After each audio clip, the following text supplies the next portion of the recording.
Hello, and welcome back to a WECB show of a Study in Purple. WECB is the underground sound of Emerson College, if you haven't heard that enough. But yes. I'm Hollie. And I'm Nina.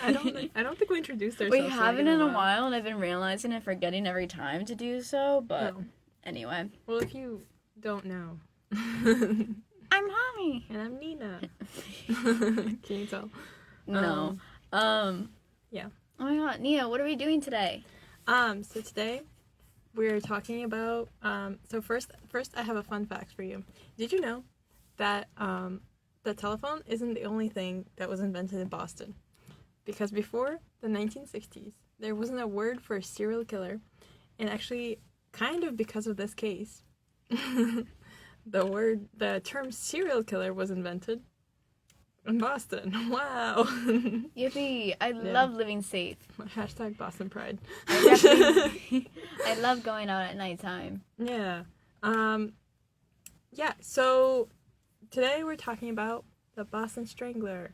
Yippee! So welcome to episode 7 of A Study in Purple that I called the the Boston Fog. Because, fog. Yes. As usual, we're going to put a content warning for all our lovely listeners as we do dive into some heavy topics. We don't go into, the gruesome stuff because, ew, yuck, disgusting.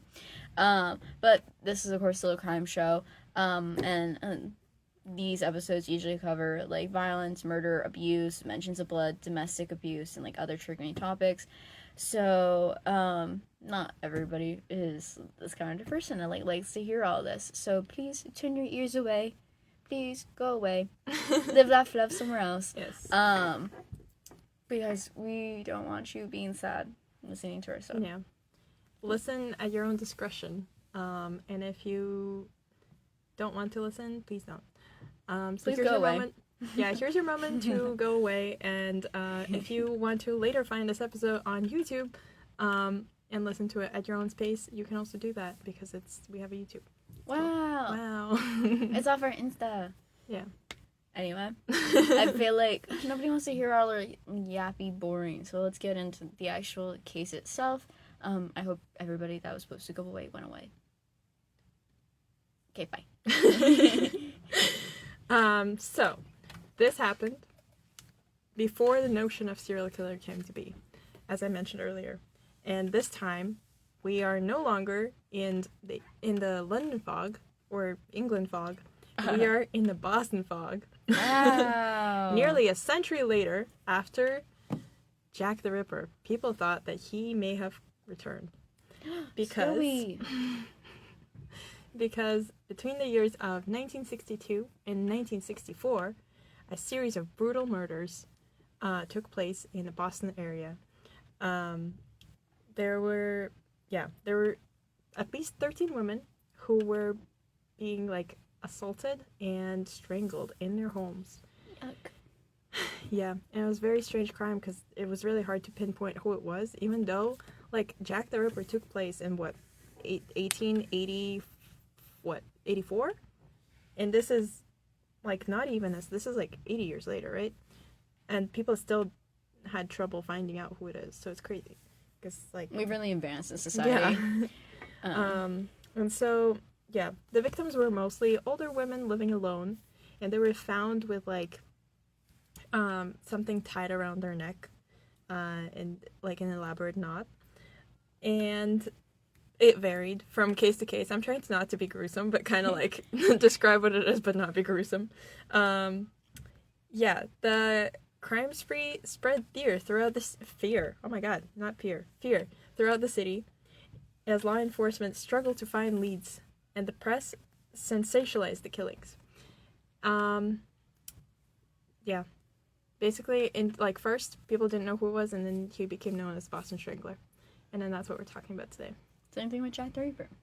Ripper. But, okay. It was Boston Ripper. But in the Boston accent. A Boston. If you come to Boston, You got a pocket car in the garage. Your Anyway. pocket car at Harvard Yard. I am from Boston. I'm allowed to do that.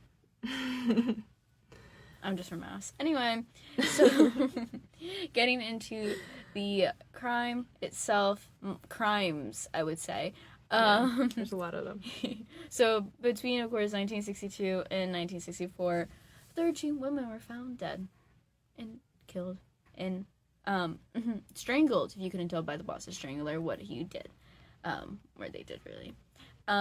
So many of them were found not in the best ways, for sure. Like, I'm also trying to like go around it. Which part are you at? Cause Oh yeah. however, like salient aspects of like these signs were like no forced entries, no signs of like basically robbery. It seemed like they were mostly just like after them and not in it for like cash, any other incentives that way. Which is interesting because I feel like usually there's like another hidden motive behind that, and usually it's just like, oh, they got in the way. These people got in the way of their own home. I was just trying to rob them, type vibe. And like detectives speculated that the murderer was like entering these women's homes, like being like a doctor or a policeman or just basically like a detective or maintenance guy, like someone very much like supposed to be there. Trustworthy. Yes. Clearly not. Very much not. Because like if I was like, oh my god, a doctor, I would just like be like, yeah, for sure. Especially these are like a lot of apartments, so like how are we supposed to know all our neighbors? I'd be like, oh, my neighbor has a new friend. I don't know. Like I just wouldn't be like, yeah, murderer. Imagine So someone's like, I come to commit murder. Let me in. well, that's like the big bad wolf basically, because he was like knocked on like the little pig's door and was like, I'll huff and I'll puff and I'll blow the house down, and kind of like why it's used to like some like movies as analogies for like the killers, because it's kind of like basically that, and it's also just like a creepy like nursery rhyme type thing.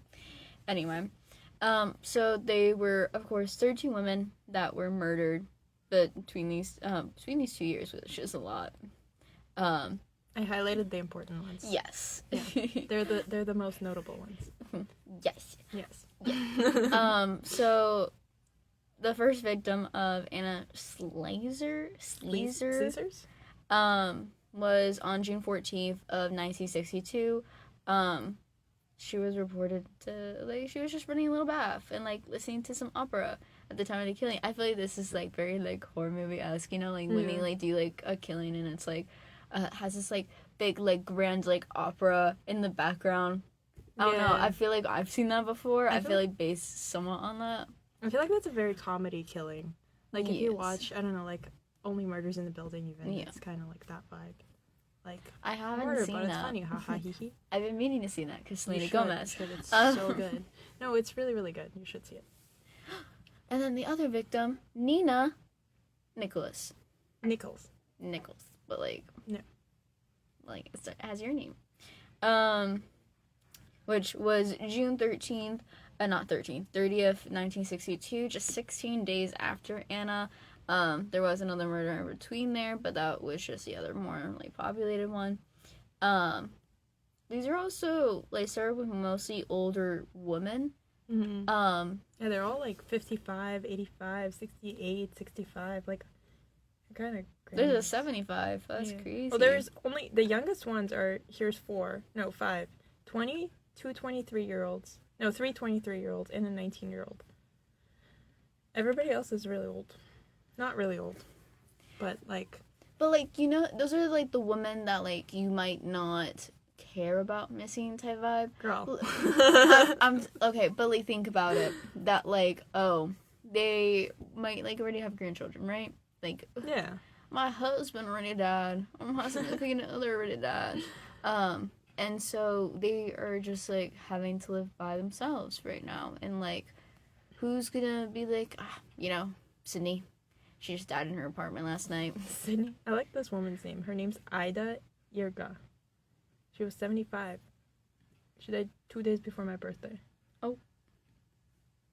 Many years before. Well, yes. Okay. I don't think you're like Yeah, I'm actually 70. I am actually. Sorry, my bad. And then the other victim was Helen Blake, which was also on June 30th, the same as Nina. But 2 victims being killed, it kind of like highlighted the escalating nature of these like murders, and like, maybe we should be concerned about this. And wasn't just like coincidences. Mm-hmm. We love to blame it on coincidences until a few more are killed. Also at 65. And then skipping to the very last person to be murdered in January 4th of 1964. She was only 19, the youngest of all these women, which was very different compared to a lot of them. So these women were often very promiscuous or revealing ways when they were allowed to impose. And the investigator saw it was just like in order to like tease the investigators himself for like when they found the bodies, which is like weird. Why do they think this is for them? No, they thought that it was like the Boston Strangler was teasing the investigators because there was a lot of like when they first started investigating it, there was they were like going at it, and then they walked into some apartment, and the woman was like staged in front of the door, like it would open it and you wouldn't miss her, but in very like, suggestive pose. And so they were like, they must be teasing us, they must be like making fun of us, the fact that we can't find them, Haha. Strikes a pose. But yeah, I was looking at the names because I'm trying to think if there's any correlation between them, because there's 2 Marys. But like really these like names and like these ages are a good wide range. I'm actually surprised, but yeah, sorry. Yeah. Well, no, it is mostly like older women, but they're also kind of jump. I mean, like there's 55, 85, and then there's like 23. Then it goes to 60s, and it goes to 70s, and 67, and then it spent sometimes in the 20s, 69, 23, then older, and then younger and younger. Here it's like March 6th, and then 2 months later on May 6th. Crazy. And then they had like a break, and then went back on September 8th. Yeah, they actually mentioned that in the investigation. Mm-hmm. We can talk about it later too. Okay. But well, guess what? Yeah. So, the Boston police and the law enforcement agencies were, it was really hard to find the killer because there was little to no evidence, as it so happens, in a lot of these cases. And there wasn't really, like, a clear pattern regarding the victims' social connections because there wasn't, like, they weren't connected, and they were just, like, women that were, like, living in Boston, and it was just weird. Like, the only connection was that all of them were similar murder, and all of them were, like, it wasn't, like, a break and enter. It was more of, like, trick and enter. Trick or treat. Okay, not a good trick or treat. No. Yeah, it was like trick or treat, but trick or die. Well, isn't it treat or die? Because the trick would be dying. No, it's trick and treat. But yeah, but trick and die. Yeah, but that just seems like 2 tricks. It's trick and trick. Yeah. Yeah. Whatever. I don't know. Yeah, and then there's like a lot of faulty witness reports, and just like forensic technology was bad, and so there wasn't really anything people could do, so they were kind of like investigating, and there was a lot of people investigating, and then they didn't really have any leads, and then there was a guy who came forward, and he was like, I am the Boston Strangler, and his name was Albert DeSalvo. And when he came forward, the police was like, you know what? I think we have our man. And they just stopped the investigation. Because, like, why continue? You know? Like, why would you prove that this guy's wrong or right? Because, like, nobody ever lies. Yeah. Yeah, exactly. So, this guy was already, like, in custody when he confessed for completely different crimes. He had, like, a past of, like, breaking and entering and like robberies of also like sexual assault. And he was just like, he was a weird guy with a troubling past, and they had him in custody for something else, and he confessed to being the Boston Strangler. And he provided details about the crime, but they were kind of like hazy, because he was like, and this is what was there, and blah blah blah. But it sounded like there wasn't really any physical evidence that like linked him to the cases. It was mostly like him telling people, and it sounded like he was describing photographs rather than the events, you know? Yeah. Yes, like stuff that he's already seen, whether it be from the newspaper or whatnot, and things that were told through there, rather than like, oh, it was like he gave additional evidence or perspective on something that the killer would know. Yeah. So this man, Albert DeSalvo, he was born on September 3rd, in 1931. What was he, like a Virgo? Yeah, he was a Virgo. Virgos. And I was almost a Virgo. I'm like a day away. I'm like 2.5 hours away from being a Virgo. Scary. I know. Just kidding. Not terrible. Virgos are great. They get stuff done. Anyway.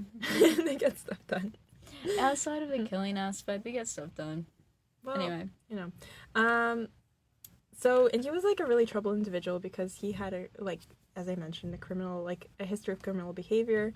Like he would break into people's homes, into like women's homes. And he had a really troubling past. He grew up in a very abusive home.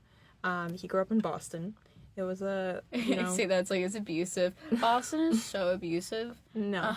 I'm just saying Boston. He grew up in Boston. It's important. I don't know why. Boston. Yeah. His father was really abusive to his mother, and in front of the children. And there was a time where he would I don't know if I should mention this. No, don't. No, don't? Okay. You can look it up. He was very nice to the mom.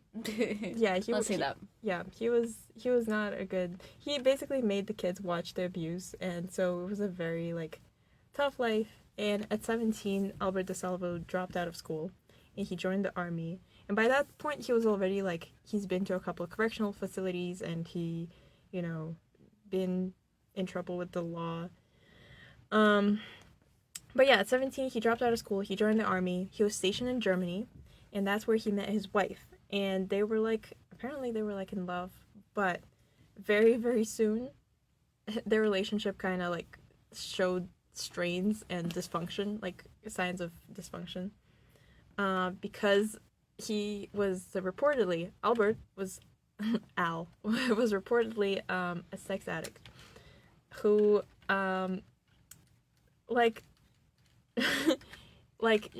his wife testified that he wanted to do it 6 times a day, and she didn't have time for that. Who does? I thought so much effort. I thought that was funny. She was like, he wanted to do it 6 times a day, and who has time for that? What do you mean? People that are unemployed. Yeah, well, he was kind of unemployed. He was a little bit of a failure. Exactly. Anyway. His wife obviously did not have time for that. And basically after that, they were just hanging out in Germany, and then the DeSalvos moved back to Boston in 1965. They already had a child, and DeSalvo, Albert, Allie, he started getting in trouble again. We're not personal, friend. You don't have to be Allie? Yeah. My good old bud. I was reading some interview and the guy was like, Al was always something. Allie? I was like, why do you call him Allie? Yeah, that's so weird. Allie and his family moved to Boston in 1965. And Allie started getting back into trouble. He was breaking and entering into people's houses and assaulting them. It was great. But how he did it was he would pretend to be kind of the same way as they speculated the Boston Strangler did it. He would enter and he would be like, "Hi, it's the plumber, and you have water leakage, and I must come in," and people would be like, "Okay, sure," because like My water has been leaking recently, so it's like the same thing. Like, is your fridge running? yeah, Well, let me go help catch it. yeah. So, so he was doing that, and he was generally kind of like he evaded the law pretty well, until this one time in 1964 when he was arrested for a series of sexual assaults. Because, yeah. So, our friend Allie, he was known as the Green Man because of his uniform that he went to people's houses in. And basically, he was arrested for a series of attacks that were called the Green Man attacks. That, like, basically, as I mentioned, he would break into women's homes, often, like, pretending to be a maintenance worker or, like, a salesman. And then he would tie them up, and then, and then he would leave them without killing them. And he would just walk out. He would be like, bye. And yeah, he was known as the Green Man because he like had work clothes that were green. But basically nobody ever did anything about that. I don't know why. Like for a really long time nobody did anything about that until October of 1964, where he was like trying to do that to some woman in Cambridge who escaped and went to the police. Like, why didn't the other people go to the police? I don't know. She went to the police and reported him. Because the other people were dead? What? No, they weren't dead. He didn't kill him. That's what are you talking about? He didn't kill the people. I know. So nobody else reported him, and this woman escaped and reported him, and then he was arrested, and then he was identified at the police lineup by like several people. So apparently they were there to identify him, but they weren't there to report him. I don't know how that lapse in judgment happened. Like, yeah, some maintenance guy tied me up yesterday and then left. I'm like, what? Should I go to the police, you think? Nah. Yeah. So basically, that's basically how he got caught. He was also apparently running from the police, and then one of the police officers dropped his gun, and Al went to pick it up and give it back to the police. And the police was like, thank you. Put your hands behind your back. And so they arrested him. Yeah. And basically, as he was like serving time for these Green Man attacks, he decided that he's going to confess as the Boston Strangler and like for all the murders. But his confession was really weird because he confessed, but then he like seemed to have obtained these facts from like from secondhand sources, like from news coverage and from photographs, and they just didn't seem very like legible. I don't know. It was really weird. And he kind of like, he was describing, like as I mentioned, he was describing crimes as if he saw them from pictures. He was like he was describing things like, oh my god, what was I gonna say? Basically the detectives asked the police and they were like, can you give us some stuff, like some details that only the killer would know?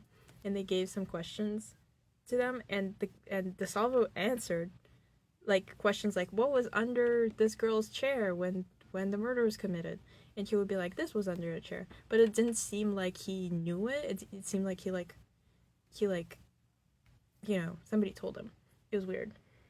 So the murderer trying to put it on him. Sorry. I don't think the murderer tried to put it on him. I think he wanted to be the murderer because he was like describing these crimes. And also fun fact, F. Lee Bailey was his lawyer, and F. Lee Bailey was also O.J. Simpson's lawyer. He was part of the Dream Team, so there's a connection there there's like go Boston Strangler, O.J. Simpson, Menendez brothers, all connected. Yeah.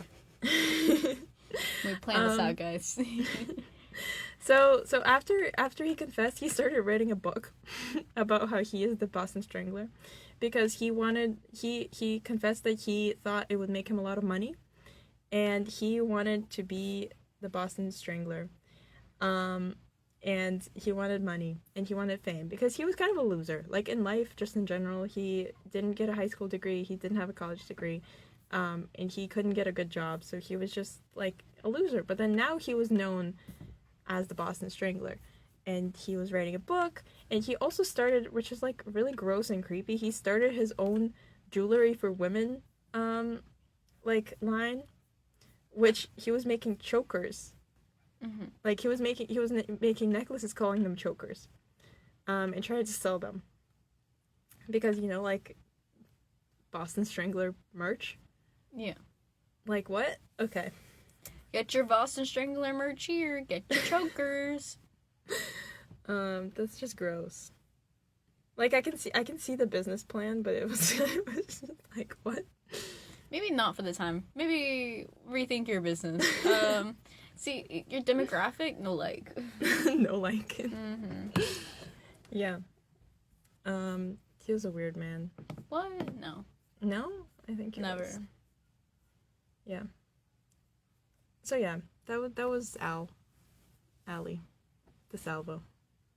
And he was kind of like the first, like he was the suspect because he confessed, and people were like, yes, he is it.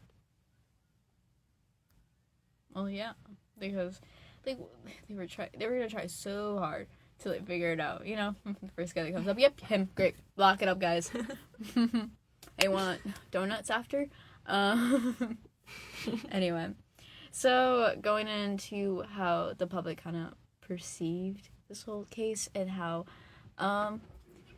you can tell that a lot of women were not safe at night. Anyway, or at any time, truly. So the Boston Strangler case captured the public attention, like through newspapers, magazines, television, anywhere. It was so widely like spread for their time, especially having like television, and how that was like showcased a lot more for like all these news. So it was kind of like fueling the hysteria and like the paranormal, as like women in Boston like would like be like, oh my god, am I gonna be the next woman? Is this gonna happen to me next? Because that's what I would also think. I'll be like, ooh, looking around me, trying to like be paranoid every 2 seconds. People may think I'm schizophrenic. Nah, I'm just trying not to get murdered. And then just like women started sleeping with like bats and ski poles and just different things to try and protect themselves in case this ever were to happen. Not inviting strange men in would be a great start, guys. Carrying around weapons, and like getting like locks to try and like secure it the best as possible, because like for the times I don't think their doors were that sturdy. Their doors are wooden, just a nice little like kick down the door, like in those cop shows. I don't know. Have you been to like a Boston, like old Boston apartment? Yeah. The doors are like 6 inches thick. Why is it so easy to open then? It's so much easier to open than the Emerson College doors. They need a good tap desk person. Yes. Yeah. Let's all invest in a good tap desk person. That is exactly what has happened. Yeah. And this is yeah. Security was not like that. People were not gonna be like, okay, let's pay a person to watch these people. Nah. I just want their money. That's it. And like, they're clearly, if a plumber coming in and you need plumbing done, like, it's not the best place, huh? And this person's trying to pretend to be a plumber. What if you don't need plumbing done? There's a plumber who's just like, hello, plumbing. Bye. Close the door. I'm sorry, what? What if you're listening to an opera and there's a plumber who's like, hello, plumbing? Well, and you're running a bath? So, no kidding that you hear leaking, because that's the bath going. You're dumb, goodbye.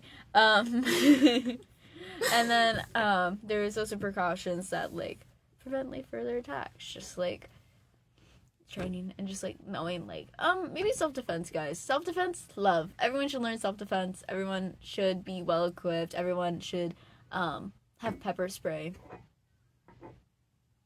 Yeah, because I think that's the one that is legal in Massachusetts, is to have pepper spray, and the other mace is not, though. You have to have a permit for that. In Massachusetts. Yes. In Mass. Lol. I don't know. I know that it's illegal somewhere, but I don't know where it's illegal because everybody carries it anyways.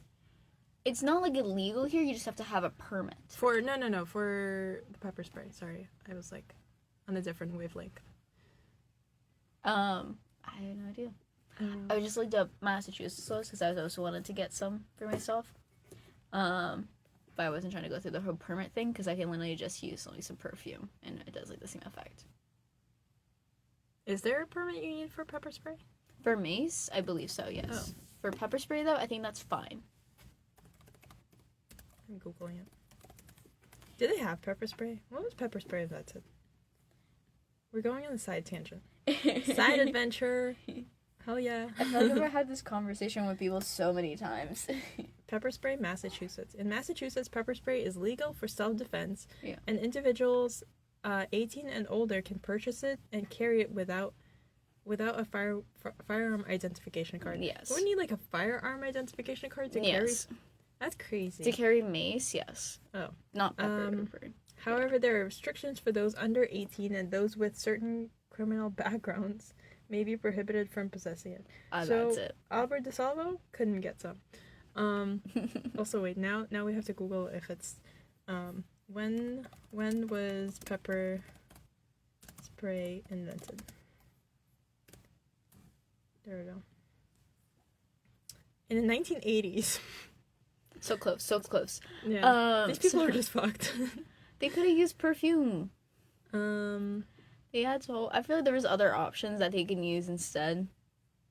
Like cookie spray or like rat poison if they had that. Oh, they actually began testing it began experimenting in 1960. Yeah, but actually selling it to the market so that way it was for the public, no. But it was developed in Pittsburgh. Yes. Still pretty far. Yeah, anyway. So we invented serial killers, but not pepper spray, because like, you know. Why would we like do something preventative? Anyway. And then also the case was influenced pop culture, different books, even a movie in 1968 that was called The Boston Strangler. A little on the nose for me, but I get it. But like starring Tony Curtis as Albert DeSalvo. Yeah, there's also another one that was like more current, with what's her name? Keira Knightley. Okay. That was filming here like not so long ago actually, and I was really excited because I think it was in 2020 that they were filming the Boston Strangler movie, and I was like, oh my god, this is so fun. Yeah, it came out in 2023. And I thought it was like so cool that Keira Knightley was here, and then I didn't know that Boston Strangler was a thing, because I was like working in Boston, and I was like, what if I bump into Keira Knightley? I think we're just in denial. Being like, oh, I don't want the Boston Strangler. What do you mean? Like, what? Like in denial that there would be a Boston Strangler. Well, not in 2020. Well, it might not be the Boston Strangler from the 60s, but people be odd. People be wanting to be copycats. People be still doing bad things. And it's sad. But yeah. Now we can probably get into the trial and defense of it. I'm looking at What? Boston Stranglings today. What? I don't know. Because you said that. I don't know. Well, it's not even just with strangling in particular. Yeah. It's with just killings itself. Like, we had just, like, the other day, like, one at AMC, and then we had, like, one at Chick-fil-A that was just right around the block. Where are you reading all of this? Why am I not included? I'm This not was getting in the memo. news. Which news? Like, there was a drive-by that happened at AMC last What? week. Yeah, and there was a guy that got shot. That's crazy. And then a few weeks earlier, there was a guy that got, I believe, a police officer that got shot at Chick-fil-A. There was a stabbing in Braintree. Girl, keep up. Oh my god. I'm too focused on like these like old murder cases. Well, I just like hear it like word of mouth, and then I also cover the news for my classes. So That's insane. yeah, That's crazy. yeah, it's sad. Yeah. Anyway, Yeah. move on. Yeah.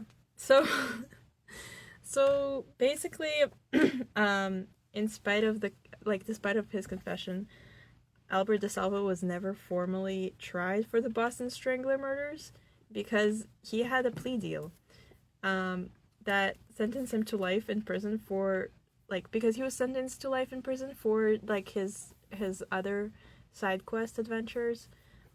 Side quests, like this is like a video game. Yeah. Sorry. For his robberies. Well, they weren't robbers exactly. I know. There's Okay. a little bit more to them. No. Anyway, continue. Yeah. So for his side quest, he was already sentenced to life in prison, and he was like, I confess, but you can't try me. Because basically his defense attorney's F. Lee Bailey's strategy was to keep him out of the electric chair. And that was the whole thing. So he was... Yeah. Yeah. So he was like, Albert DeSalvo will confess, but you can't sentence him to the electric chair. Because, nuh-uh. Nuh-uh. But, basically their whole thing was also about how,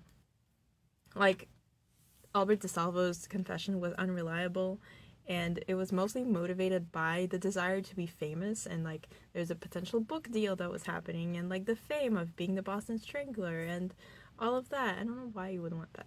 We keep returning to this. Why do you want to be famous for strangling someone? What? I don't know. And, yeah, and they also claimed insanity. Part of the strategy was to claim insanity and say that DeSalvo was insane. DeSalvo really wanted to end up in a mental institution.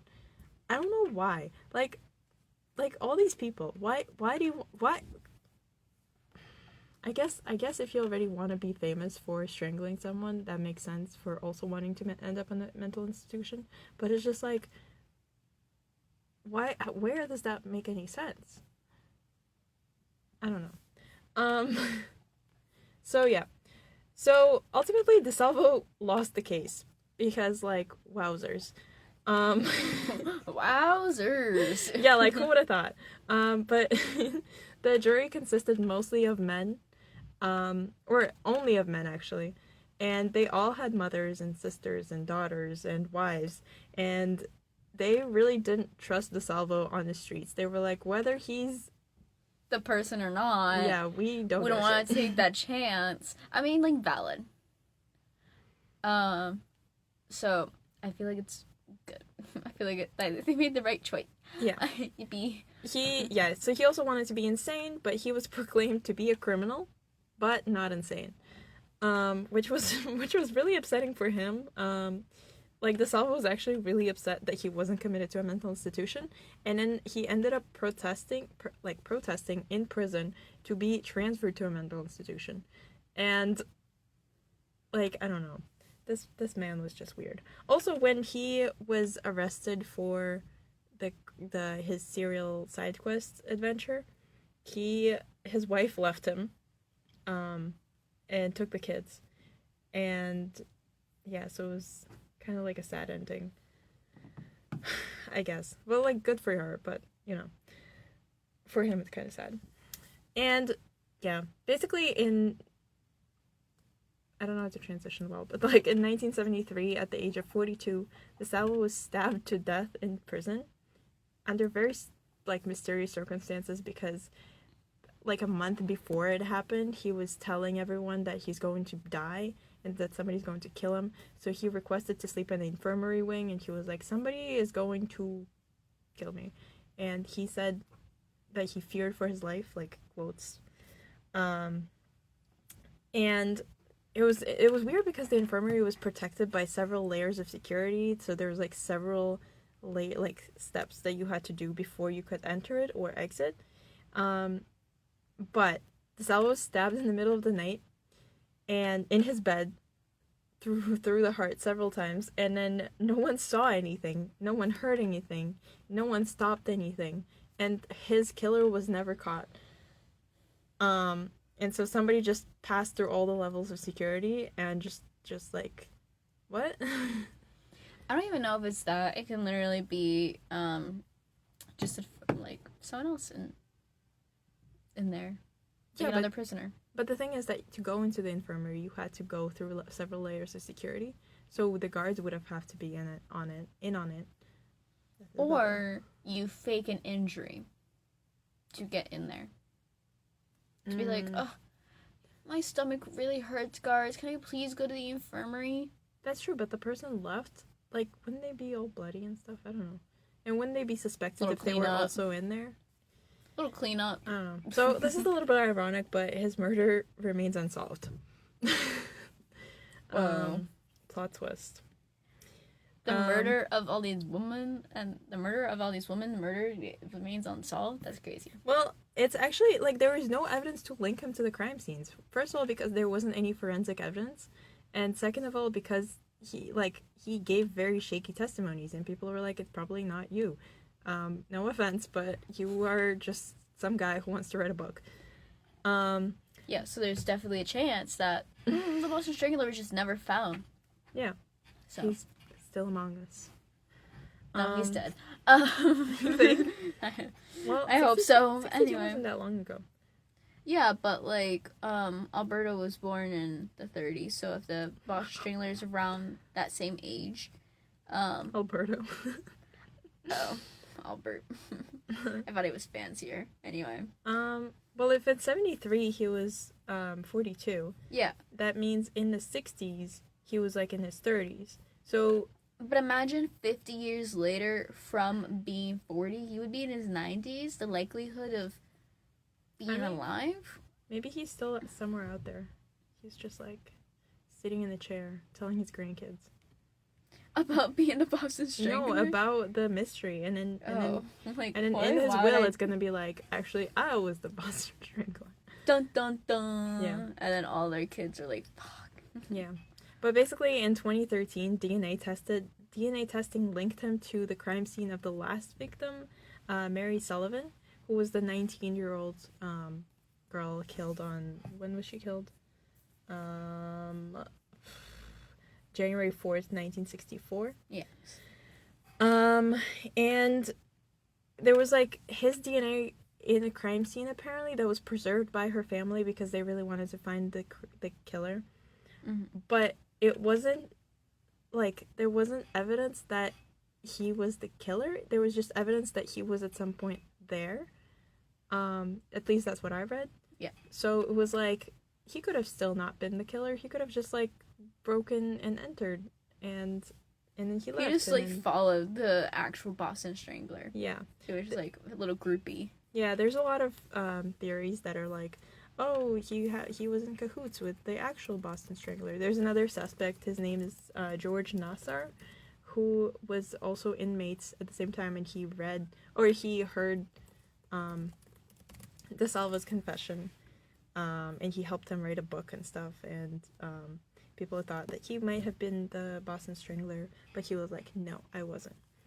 But yeah, criminal psychologists also disagree with the idea that DeSalvo was that he had the capability to kill, because they were like, he was very timid and very apologetic, and he was generally nice to women, except when he wasn't. Like, what? Except for, those times. Yeah. Nothing in particular, though. Yeah, except when he, like, tied them up. It's okay. Yeah. So they also disagreed with that, and they said that basically he couldn't have killed anyone, and that it wouldn't be in character for a man like DeSalvo to go on a spree and strangle 13 people. Which is, like, I don't know. I'm very aware of how many times I said in the last like. It's okay. Yeah, it's fine. There's another one. Can we get a tally? Tally. You win a thank you if you can tell how many times we said in this podcast. Yeah. Yay. You go back through the 7 episodes and count all the ums. No, like just in this one episode Oh, just this itself. one? Okay. Yes. Because It's just like one person listening. Hey, that lucky listener.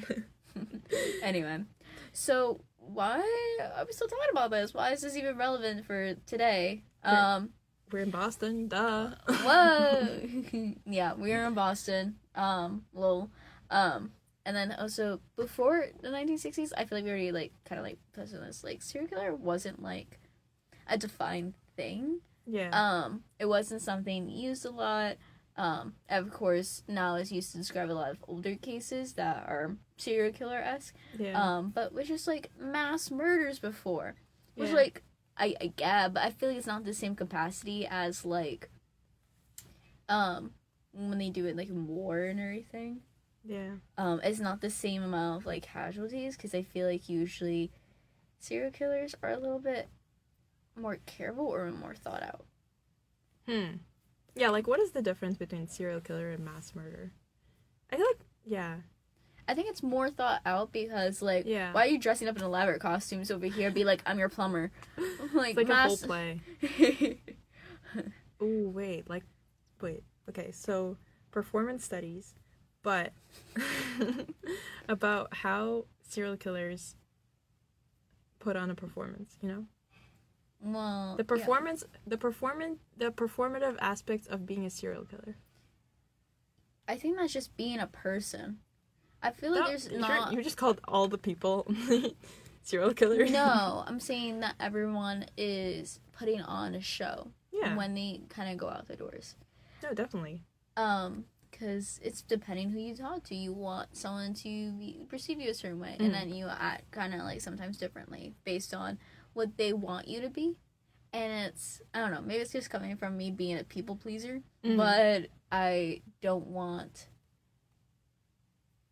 people to see, like, did not like me type vibe. If you end up doing it, I don't care. Like, so long, be long, whatever. Yeah.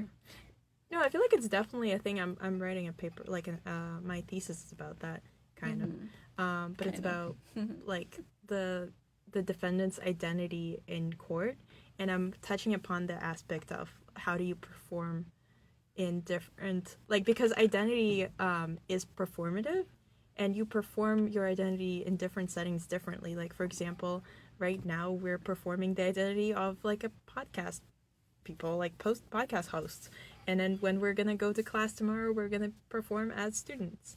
Whoa. And let me put on a show for you guys. Yeah, and at Tate we perform as customers, and it's like we put on different performances in different places because an identity is kind of like, in order for you to have an identity, you have to perform it and somebody else has to receive it because you can't exist in a vacuum. I think we're definitely morphed by society in the sense of what is supposed to like happen for us. I think the same thing goes for like the difference between like women and men, and like how men are supposed to act and how women are supposed to act in society. And it goes into that more performative, like, oh, women are supposed to be such and such way, and they're supposed to be weaker and supposed to like not talk as much, while men are supposed to be the opposite and like be tougher and not like have as many feelings, and if you do, you are made fun of, you are called out for that, and then it leads to this kind of like negative connotation behind it. Yeah, well, that's what the paper, what's her name, Judith Butler, kind of touches upon that in her paper. It's called Gender Troubles, I think, and she talks about how gender is performative, and yeah, like along the lines of what you said. So I think it definitely is, but I'm curious about, like, I guess what the question I'm asking is, how do you, like, what is the performance of a serial killer, like, because an aspect of a serial killer is to appear as a person, so you're performing to be a person performing to be a serial killer. you're performing to be someone that is not well liked. And I feel like this can differ from each killer to killer, because like you wouldn't say that the Boston Strangler is the same thing as O.J. Simpson. Yeah. Because he had different intentions, different motives behind it. And I think that's the thing with serial killers, is that like there's not a certain like stigma behind it. Like, yes, like you kill multiple people, okay, but how each one does it is very different. Mm-hmm. And we don't, I guess there is kind of stigma, actually, now that I think about it, because of like having to be ugly and like having to like not be like good looking. Like, you know how I'm saying about the Menendez brothers, we didn't expect that because of how high class they were and how they were good looking people. That's kind of the stigma for that, but we are now learning that's very much not the truth. So I feel like we now know that anything could happen for a serial killer, that it could be anyone, and I think that is scary. That it can be your neighbor. You don't know what's going on behind closed doors. So I feel like we're slightly deterring, but this is so interesting. I'm gonna write this into my thesis somehow. Sprinkle it in there, because like performative. It's also like, yes, people. So we become what people expect us to be. Like, for example, people expect you to be a podcaster, and so you become a podcaster. Like in this instance, but then if you expect someone to be a serial killer, do they become it? Like, can you impose the identity of a serial killer onto someone? Like, is this what happened to DeSalvo? Possibly, but also with serial killers, like we always think about their past. Why did this happen? A lot of them grow up with like abusive households, a lot of like not like the happiest childhoods, and we associate that like, oh, that's why they kill. But I also, there's the other part of that where some of them like have like great families, and like they come up nice and wealthy, like the Menendez. No, like they had abusive father, so never mind to that. But some people just do it for like the thrill of it and adrenaline. So I feel like there's also that greater difference between them, that we assume because they're serial killers because they just like grow up bad and like it's deflecting from their childhood onto here. And we want to really like a psychosis and like psychoanalyze this, which is just like dealing with that trauma. But I think there's also the other side of that, and I feel like the stigma just to be like, oh yeah, childhood bad, serial killer. And if like someone acts weird, like no, I'm not gonna make that reference. But how's that also like reverse? Like, for example, if you meet someone and their childhood sucks, and you're like, whoa, maybe let's not talk to this person because, well, from what I know, serial killers have fucked up childhoods. But then, because of having those messed up childhood, it's not even that. It's like if they act ever like slightly weird. Anyway, let's move on.